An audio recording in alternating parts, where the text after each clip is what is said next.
డిబ్బి గుండ్రంగా మట్టితో తయారు చేసి రెడ్ కలర్లో భలే క్యూట్గా ఉండేది. ఇప్పుడు జంజీ బ్యాచ్కి అస్సలు పరిచయం లేని పేరు ఇది. ఇప్పుడు పిల్లలు పాకెట్ మనీ అని 100,000 ఇచ్చేస్తున్నారు పేరెంట్స్ చాలామంది. అదే అప్పట్లో మనకైతే పావల, ₹1 అదృష్టం విలయతాండవం చేస్తే రూపాయి ఇచ్చేవారు. అది కూడా వెంటనే ఖర్చు పెట్టద్దు, జాగ్రత్తగా దాచుకోవాలని స్ట్రిక్ట్ రూల్స్.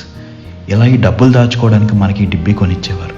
ఒక్క ముక్కలో చెప్పాలంటే 80s 90s కిడ్స్కి బ్యాంక్ అన్నమాట. బడ్డీ కొట్టుకు వెళ్ళొచ్చాక మిగిలిపోయిన చిల్లర ఉంచేసుకోరా అని అమ్మ చెప్పగానే పరిగెట్టుకుంటూ వెళ్ళి ఆ డిబ్బీలో జాగ్రత్తగా వేసేసేవాళ్ళు. అమ్మ నాన్నకి తెలియకుండా కొట్టేసే చిల్లర.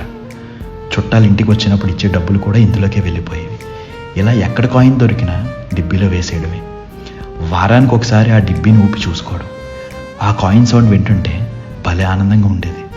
కొన్నాళ్ళకి డిబ్బీ ప్లేస్లో పప్పీ హౌస్. కాయిన్ పెట్టి ప్రెస్ చేయగానే పప్పి వచ్చి కాయిన్ లోపలికి తీసుకెళ్ళిపోవడం. ఆడతానే ఉండేవాళ్ళు. ఇంకా డిబ్బీ ఫుల్గా నిండిపోయి దాన్ని పగలగొట్టే రోజు ఉంటుందంటే మామూలు హడావుడి కాదు. ఇంట్లో డిబ్బీని జాగ్రత్తగా పగలగొట్టి కాయిన్స్ అండ్ నోట్స్ కింద పరిచి వాటిని లెక్క పెడుతుంటే ఉంటుంది ఆ ఆనందం. అప్పట్లో అలా డిబ్బీ పగలగొట్టి వచ్చిన చిల్లర చూసుకోవడంలో ఉన్న హ్యాపీనెస్ ఇప్పుడు ఎంత సంపాదించినా రాదనిపిస్తుంది నాకైతే. మీరేమంటారు? మీకు ఈ డిబ్బీ మెమరీస్ ఏమైనా ఉంటే కామెంట్స్లో షేర్ చేసుకోండి. ఉంటా అండి. ఇట్లు మీ రాలంగ మోయ.